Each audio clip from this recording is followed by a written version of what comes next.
예, 안녕하세요. 세뇌탈출입니다. 겉으로 보면 한없이 양순하고 얌전한 분입니다. 근데 완전히 외유 내강형이죠. 그래서 의리에서 하나입니다.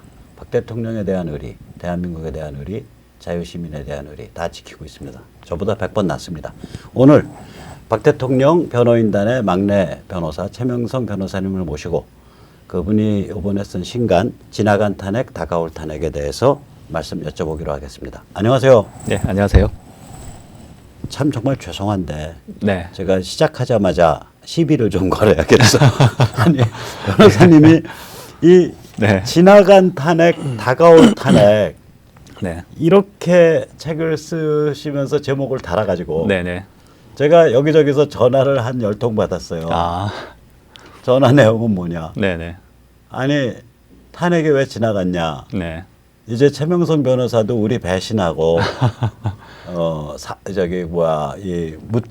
탄핵 묻고 가자로 돌아선 거냐. 네네. 지나갔다고 왜 말하냐.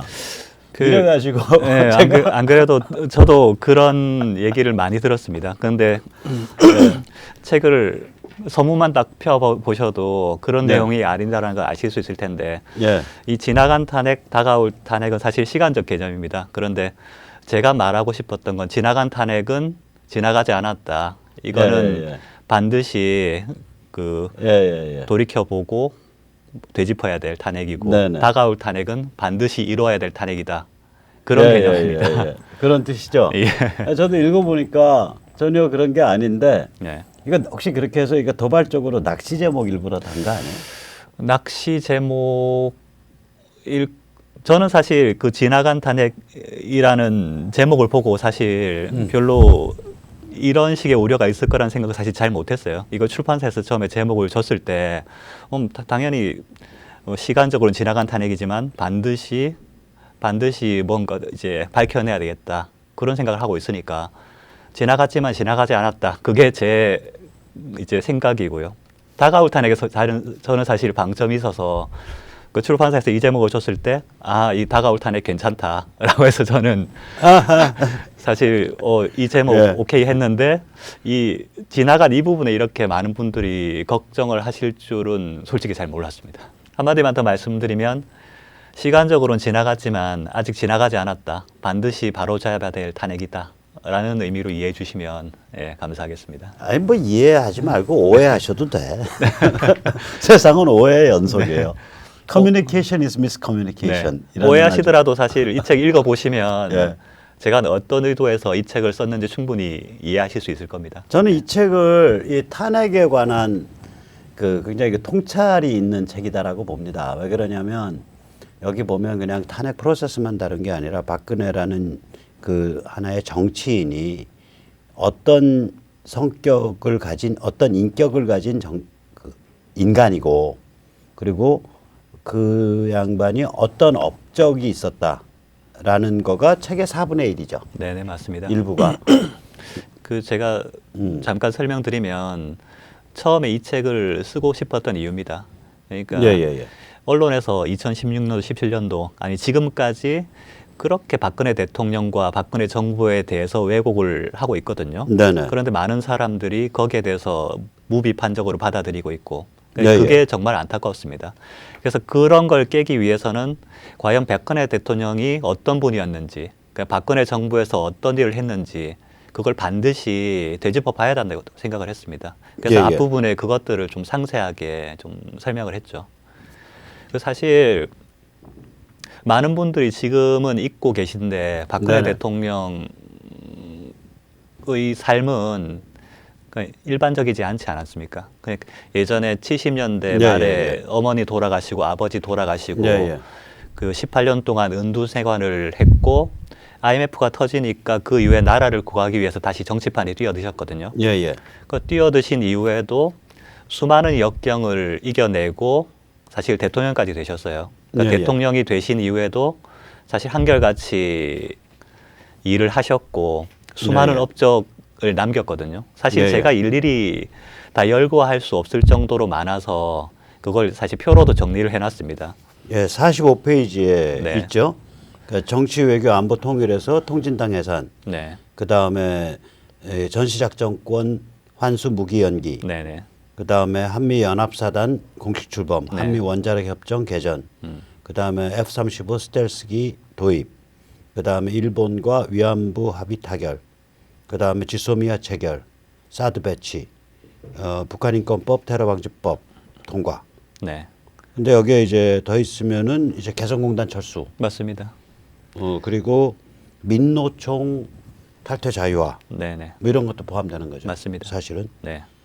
그 경제는 경제대로 있고 또 사회문화는 네. 사회문화대로 있고 그래서 네네. 업적이 많아요 이분이. 예, 아주 의외로. 많습니다. 예. 아주 많은데 제가 그 어디야 2016년 이제 11월 12월에 이제 처음에 이제 탄핵 광풍 몰아칠 때 네. 제가 이제 그 태극기 집회 막 시작할 때 이제 마이크 잡았을 때 예예. 제가 한 말이 저 반박입니다. 객관적 분류로. 예예. 근데 지금 사랑합니다라고 여러분들은 하시는데 저 박 대통령 안 사랑합니다. 근데 그 사람 업적 한번 봅시다 하고 제가 이 말을 했었거든. 아 예. 그러니까 이 태극기 집회에서 업적 얘기를 처음 꺼낸 건 저예요, 사실은. 근데 이 우리가 이제 박 대통령이라는 저는 박 대통령의 개인적인 그 뭐라 그럴까 인격 이런 데서는 굉장히 네. 낯설고 친화성을 못 느꼈어 저는. 아 이게 제가 딱 한 번 예예. 2m 거리에서 그분을 관찰한 적이 있거든. 예. 저랑 독대를 한 게 네. 아니라, 그러니까 김지아 선배 만났을 때 아, 예. 2m 거리에서 제가 관찰을 했는데, 뭐라 그럴까 일반적이지 않은 분이에요. 근데 우리 최변께서는 박 대통령하고 그러니까 언제부터야 저기 탄핵 인용될 무렵부터 예. 변호인 들어가서 박 대통령이 그 변호인 총사퇴했을 때. 예예. 그러니까 제가 7개월 동안 많이 뵀었죠. 그렇죠. 그 이후에 탄핵 당시 그 한 3개월 동안에는 이제 공식적으로 청와대에서 2번 뵀었고 네네. 그 이후에 이제 구속되시고 재판 받는 그 기간 동안에는 한 7개월 가량 네. 되죠. 그럼 구치소에서도 뵙고 아니면 이제 재판정에서도 항상 뵙고 말씀 네. 나누고 하니까 아무래도 그 박 대통령님의 성격에 대해서는 아마 제가 조금은 더 잘 알 수 그러실 있을 것 거야. 같은데. 예, 한번 요약을 해봐요. 그분 참 일반적인 성격이 아니에요. 그러니까 제가 보면. 되게 그 낯을 좀 많이 가리세요. 낯을 낯을 가리시고. 좀 많이 가리셔서 그 많은 분들이 보시기에는 좀 뭐랄까 어찌 보면 약간 거리감이 있다라고 예, 예, 예. 느끼실 수 있는데 약간 친분이 쌓이면 되게 또 정이 많으신 분입니다. 실제 그래서 뭐 변호인들한테도 먼저 말도 붙이고 농담도 하고 실제 그러셨거든요. 예, 예. 그리고 물론 이제 예의가 되게 바르신 분이죠. 그래서 예, 사실 그 누구도 하대하는 걸 못 봤습니다. 사실 저 같은 변호인은 그 박 대통령님에 비해서 되게 어리지 않습니까? 어린데도 항상 저는 열받으면 하대가 아니라 바로 쌍욕이 나가는데. 예. 근데 항상 보면 저분 항상 예, 존댓말. 예, 친근하게 농담을 하면서도 존댓말 예, 예, 예. 하시고 그러니까 참 예의가 바르시다. 예의 바르시고 저는 개인적으로 되게 따뜻한 분이라고 느꼈는데 아마 그게 우리가 외부에는 아는 잘 드러나진 않을 거예요. 우리가 아는 일반적인 정치인 타입이에요. 일반적인 정치인 타입은 전혀 아닌 것 같습니다.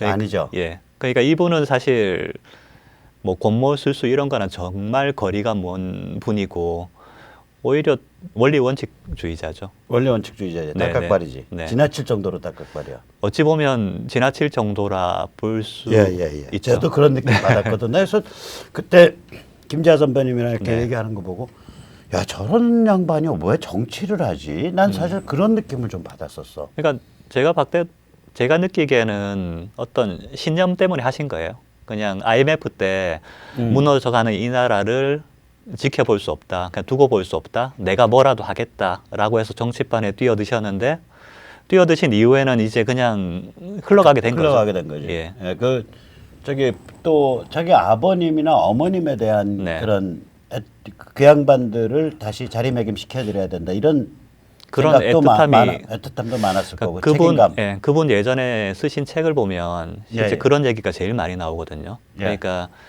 이제 아버지 돌아가시고 이제 민간에 예. 나와서 10년 동안 네. 끊임없이 했던 게 그 아버지 명예 회복 시켜드리는 일이었거든요. 예. 그래서 거기에 매진하고 그 예. 아버님이 그래 가꾸고 일구신 나라를 그냥 네. 무너지는 거 지켜볼 수 없다. 그런 생각이 아주 강하셨죠. 그러니까 정치에 입문하게 된 계기도 그거였고 대통령이 된 이후에도 사실 그런 일을 했었죠. 그런데 이제 물론 지금은 뭐 탄핵당하고 뭐 구치소에 계시지만 예, 예. 사실 제가 볼 때 뭐 이미 드러난 것도 그렇고 뇌물은 1원 한 푼도 받은 게 없다는 게 이미 밝혀졌고 사리사욕 챙길 분은 전혀 아니십니다. 이 자신이 평범한 가정에서 태어나지 않은 것에 대한 네. 그 뭐라 그럴까 한탄 이런 게 좀 있으시죠? 예, 예, 그런 게 있으시죠. 근데 그런 거를 변호인들한테 뭐 얘기를 아, 하시진 책에는. 않는데 제가 그분 과거에 쓰셨던 이제 수필이나 일기나 이런 걸 쭉 보니까 그런 내용들이 많더라고요. 그러니까 청와대 계실 이전에 그 박정희 대통령과 청와대 계실 때도 그다음에 나오고 나서도 항상 그 고난의 연속이었거든요. 그러니까 네네. 그런 거에 대해서 당신의 운명을 한탄을 많이 했죠. 그리고 나도 좀 평범한 집에서 평범하게 네네. 행복하게 살았으면 어땠을까 하는 생각을 많이 하셨는데 그럼에도 네. 아, 본인의 운명은 그게 아니구나라는 걸 받아들이시고 여기까지 오신 거죠. 이 책 제목이 네. 평범한 가정에서 태어났더라면 네, 이라는 맞습니다. 책이 있죠. 예, 예. 거기 제가 한 구절 여기 책에 예. 우리 변호사님 책에 이제 쓰인 구절 그 인용된 구절을 제가 읽어드릴게요. 나의 생은 한마디로 투쟁이다. 가장 내가 원치 않는 생애 방식. 그러나 받아들일 수밖에 없는 선택의 여지가 없는 것이다. 평범한 가정에서 태어났더라면 인간이 추구하는 행복이란 결국 평범함 속에 있다고 느껴진다. 비범하셨던 부모님을 모셨던 것부터가 험난한 내 인생길을 예고해 주었던 것이다. 그러니까 거의 운명론자야. 예, 이분 맞습니다. 보면. 예. 예. 기도도 좀 많이 하시는 편이고. 그렇죠. 기도는 예. 지금까지 계속 이제 하고 계신 걸로 알고 있습니다. 예, 예. 운명론자예요. 그래서 이제 저는 성격 검사를 하면 네. 극단적 내성형이 나와요. 한국에 아. 한 1%도 없는 유형 INTJ라고. 음. 근데 이제 겉으로 보면 제가 굉장히 외향적인 사람이라고 네. 위장돼 있거든. 약간 그런 느낌을 받는데 예, 저는 실제 그 아니시네요. 실제 아니에요. 예. 그러니까 이제 그런 사람들이 있어요. 음. 이 기저가 우울하고 굉장히 이 내향적인데 예. 겉으로는 그게 밝고 외향적인 걸로 위장돼 있는 아, 사람이 있어요. 이게 아. 그 중에 제일 못난 인간이 백모 박사연이고 그 중에 이제 성인 문자급의 인간이 아브라함 링컨이에요. 그러니까 아브라함 링컨도 정치에 안 맞는 사람이야 어떻게 보면. 그 이제 박 대통령도 그 성격적 특성으로 보면 정치에 안 맞아요. 그 캐릭터로 보면. 저는 제가 그렇게 느꼈어요. 제가 그때 한번 보기에도 딱 그렇게 뭐 정치인들한테 통상 요구되는 외향적이고 사람들 만나고 사교적이고 권모술수에 능하고 그런 거랑 사실 정반대 분이시죠. 숭고숭고하고 예, 예. 속내 따로 있고 네네. 뭐 이런 게 별로 없으신 네네, 분이죠. 맞습니다. 그런 것 절대 거짓말 못하고 뒤에서 협잡하는 거 절대 못하시고 항상 기도하고 본인이 일심으로 뭔가를 하면 나머지는 이제 하늘이나 신께서 들어주실 것이다. 그런 믿음을 가지고 쭉 살아오셨죠.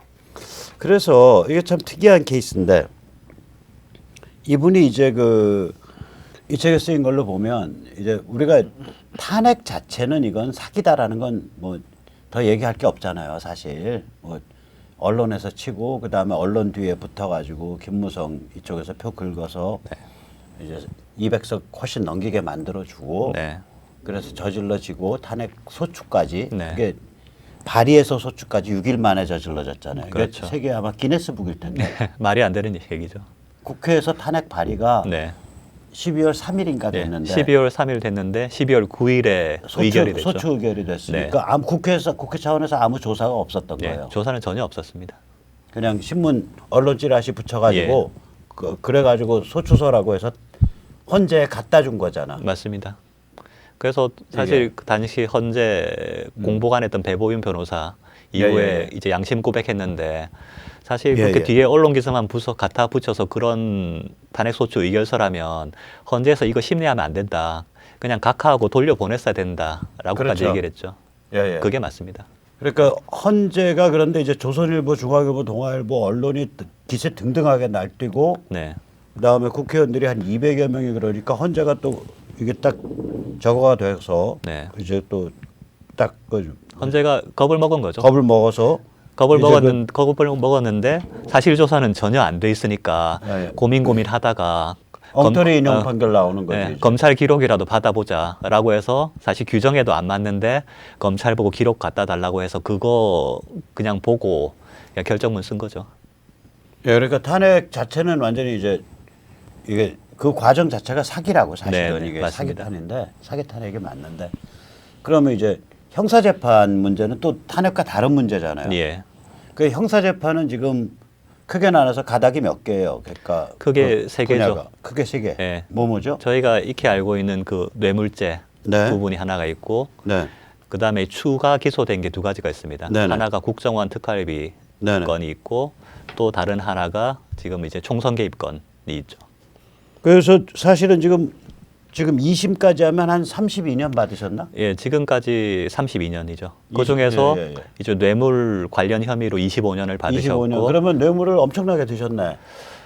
뭐 법원에서는 뇌물을 받았다고 인정을 했는데 예, 예, 예. 직접 받은 거는 이제 또 하나도 없다는 것도 인정을 했고 법원이 예. 근데 다만 뭐 어쨌든 묵시적 청탁인가 뭔가 예. 그걸로 결국은 그걸 25년. 예, 그걸로 25년을 때린 누가 겁니다. 잘못 보면 이거 유형아 무슨 연쇄살인범이라고 생각할 것 같아요.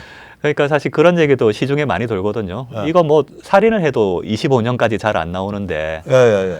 그러면 이제 과연 그 뇌물을 받았다 치자. 그럼 대통령께서 사실 한 게 뭐가 있느냐 보면 한 게 하나도 없거든요. 그럼 뇌물이라고 엮은 게 뭐가 뇌물이야?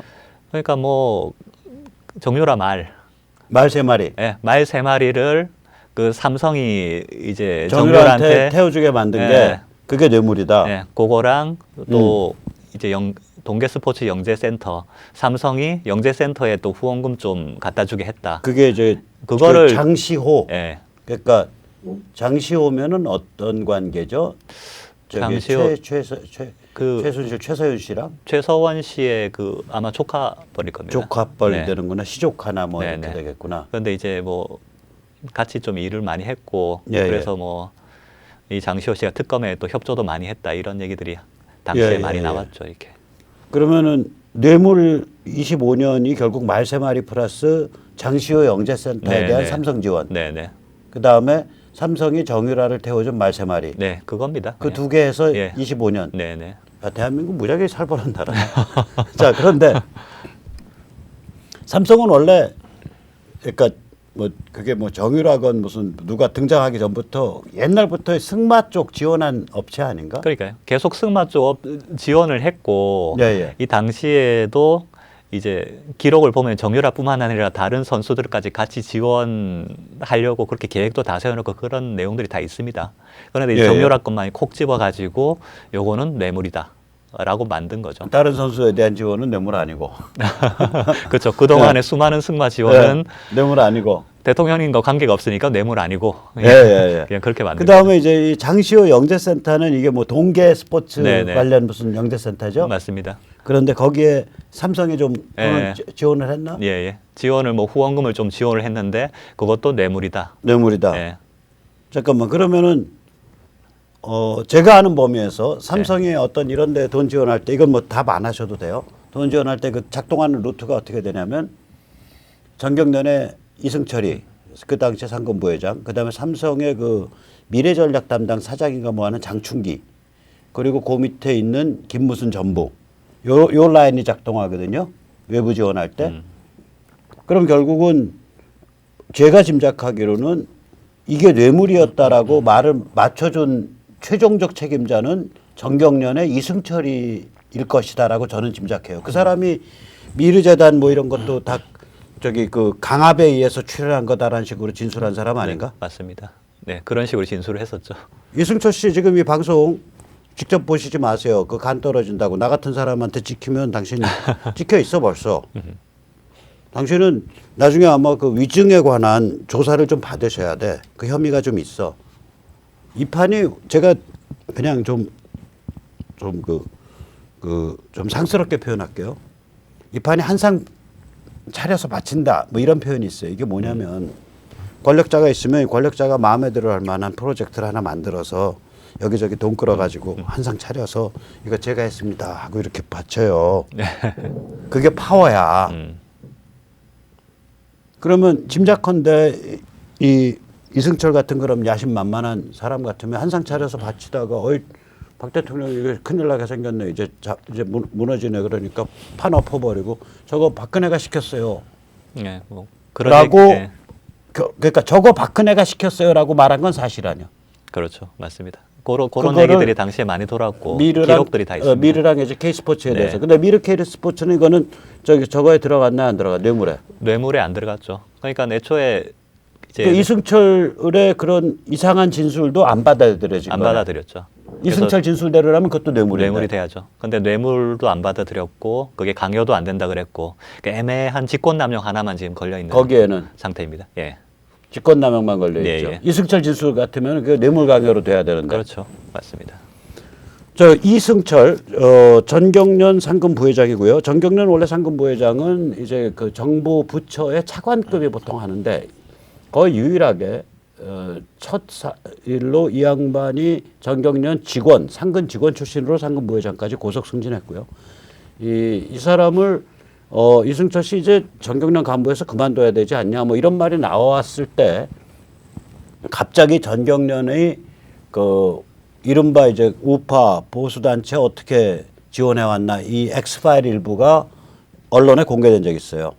그러면서 이승철 이거 경질해야 된다 이 말 쑥 들어갔었어. 그러니까 이 사람이 최소한 노무현 정부 때부터 그 전경련에서 이 이른바 보수니 이른바 우파니 지원한다고 할 때 보통 이제 오다를 그 청와대나 이제 그 저기 뭐 국정원 쪽 오다를 받거나 하고 노무현 때는 이제 직접 제야 오다를 어디선가 받았겠죠. 이 파일을 갖고 있는 사람이거든.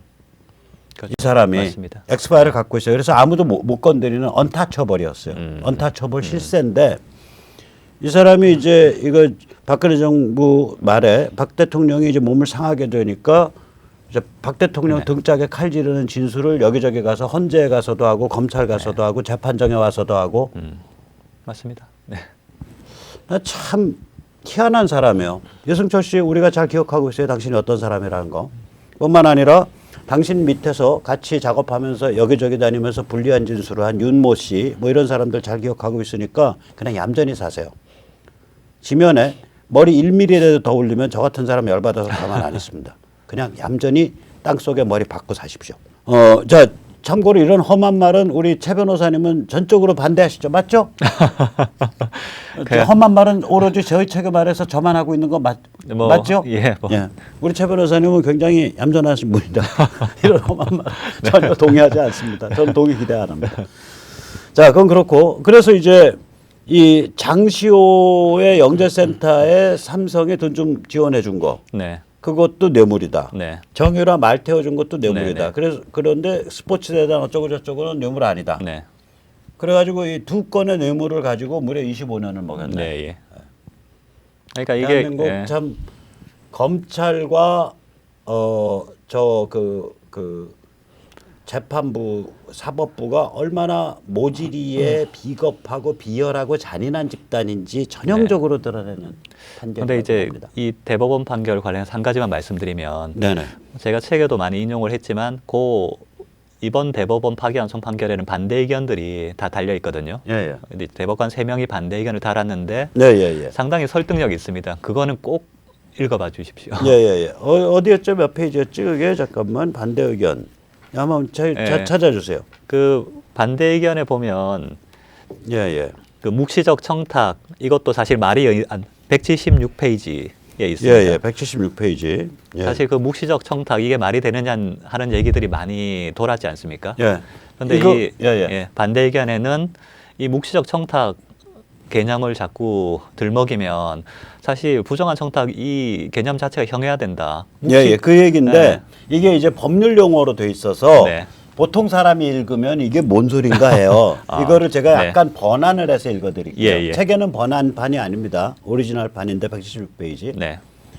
다수 의견에 의하면 다시 말해서 문재인 586 탄핵 세력에 발맞춰 가지고 지금 박근혜 얼건을 여는 너희 대법원 안의 다수 의견에 의하면 대통령의 직무는 포괄적이므로 부정한 청탁의 내용인 대통령의 직무가 특정될 필요가 없다라는 논리가 된다.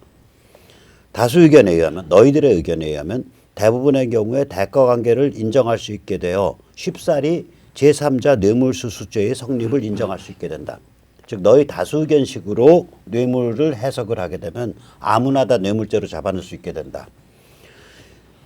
너희 같은 방식으로 법을 해석을 하게 되면 결국은 공소장을 쓸 때 부정한 청탁이라고 5글자만 써놓고 그 내용을 적시할 필요가 하나도 없게 된다. 맞습니다. 그 얘기예요. 네. 그게 대법관 3명이 소수 의견을 냈죠. 네, 예, 맞습니다. 반대 의견을 냈죠. 예, 예. 그 소수 예. 의견 낸 용감한 대법관이 그래도 네, 3명이 네. 그 당시에 있었던 네. 거야. 누가 읽어봐도 이 반대 의견이 타당하다는 거는 알 수 있습니다. 반대 의견이 타당한 거죠. 예, 다수 예. 의견이 폭도 의견이고. 맞습니다. 예, 예.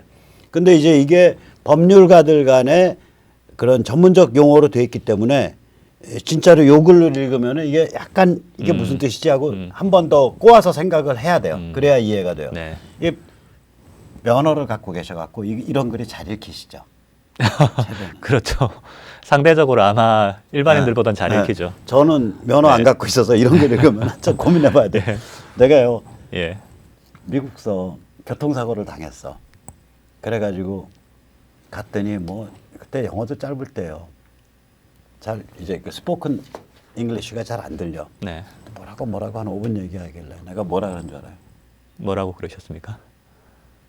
보통 인간의 언어로 반복해 주실래요? Can you repeat it in ordinary human language? 그랬다고요. 그랬더니 변호사가 얼굴이 순간적으로 시뻘개졌다 그냥 막 웃더라고요. 이게 그래도 미국 법률 용어는 훨씬 더 한국보다 훨씬 더 일반 언어에 가까워요. 그런데도 알아듣기 힘든데 네. 한국 법률 용어는 이게 뭐 형사 소추 저각의 사유 뭐 이래버리면 맞습니다. 어렵죠. 이게 뭐야? 그게 네. 정당방위 아니에요? 혹은 네. 긴급 피난. 네. 긴급 피난에서 불이 막 번지길래 옆에 잠겨진 문 두드려 깨고 들어가서 숨어가지고 불길을 피했다.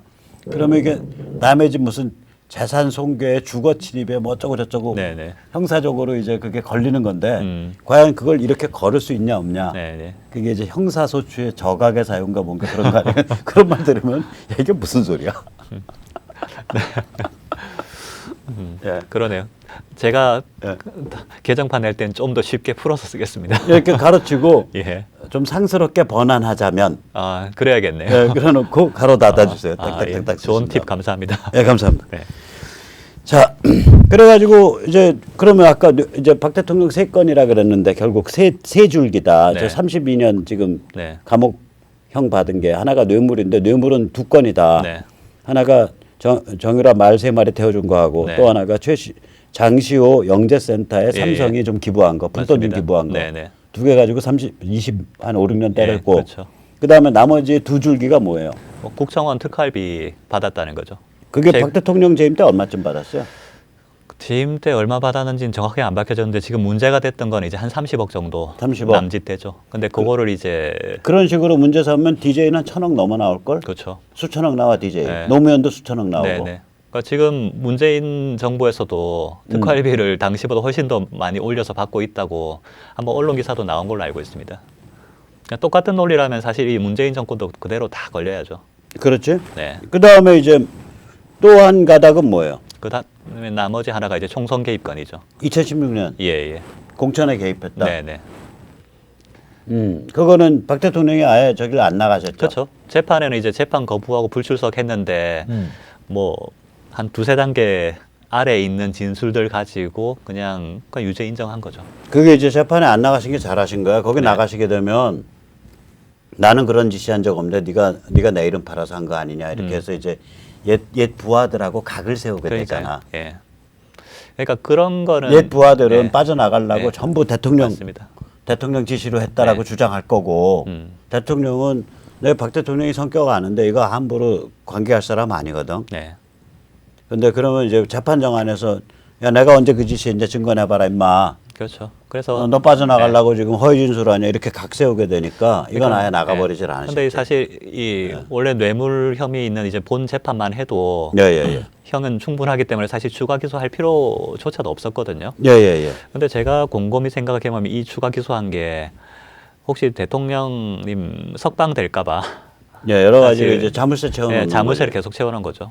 그래서 보면 이제 올 초에 이 뇌물 사건 대법원까지 또 파기환송 판결 나고 사실 석방되는 말이 있었는데 이 나머지 건 2년 확정된 거 가지고 다시 또 계속 구치소에 지금 가둬놓고 네. 이런 있는 상황이죠. 그러니까 2017년 10월 달에 저희가 이제 총사퇴하고 재판 거부하니까 재판이 길어지고 이러다 석방되는 거 아닌가? 아마 예, 예. 겁이 나니까 정권 차원에서 예, 예, 그렇게 예. 추가로 엎을 것 같습니다.